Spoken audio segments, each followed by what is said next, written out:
నీవు దేవునికి మొక్కుబడి చేసుకుని ఎడలా దానిని చెల్లించుటకు ఆలస్యము చేయకుము. 5వ వచనం అంటాడు, నీవు బ్రతుకుకొనినది దానిని చెల్లించుము. నీవు బ్రతుకుని చెల్లింపకుండా కంటే అసలు బ్రతుకుతుండటమే మంచిది. చాలాసార్లు ప్రామిస్ చేస్తాం, చర్చి కూడా చాలా మంది ప్రామిస్ చేస్తాం, ప్రామిస్ లాగానే ఉన్నాయి, కొంతమంది ఇచ్చారు. కానీ దేవునికి బ్రతుకున్నాయి మనం ఎప్పుడు కూడా ఆపదు.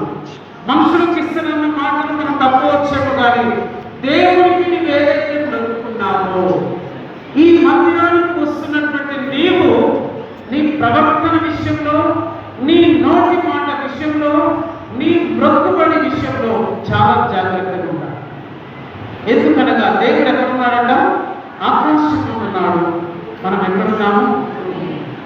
ఈ మందిరానికి వస్తున్నటువంటి నీవు ధన్యులుగా, ఆశీర్వదించబడిన దారుగా, ఆశీర్వదించబడిన వారుగా ఉండాలి అంటే దేవుడు వాక్యం మనలో హెచ్చరిస్తున్నది.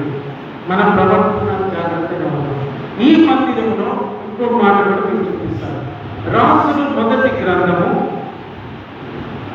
8వ అధ్యాయము మనం చదువుకున్నటువంటి మొదటి పాఠ్య భాగంలో ఈ మందిరము మీద ఏమున్నదో చెప్తూ ఉన్నది. 29వ వచనంలో ఈ మందిరము తట్టు నీ నేత్రములు రేయింబవళ్ళు తెరవబడి ఉండుగాక. ఈ మందిరం మీద ఎవరి నేత్రం?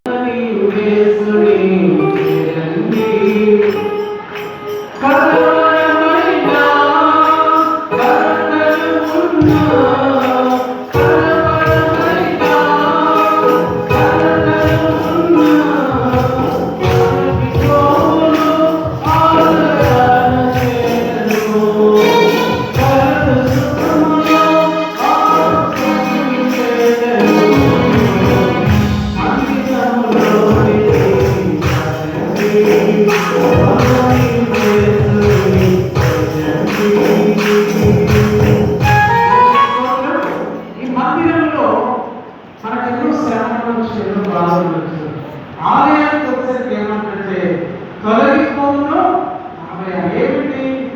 కలవరలు, కలతలు, శ్రమలు, బాధలు, ఎన్నెన్నో అనారోగ్యాలు.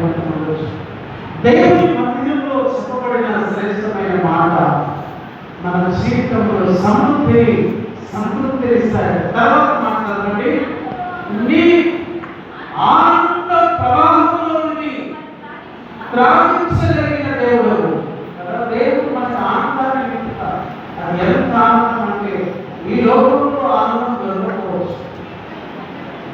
తాగేవాళ్ళు అడగండి, తినేవాళ్ళు అడగండి, ఇంకో ఈ లోకపరంగా ఏది చేసినా సంతృప్తి లేదు. కానీ ఆ ఆనందం ఎందులో ఉందంటే దేవుడిలోనే మాత్రమే ఉన్నది. దేవుడు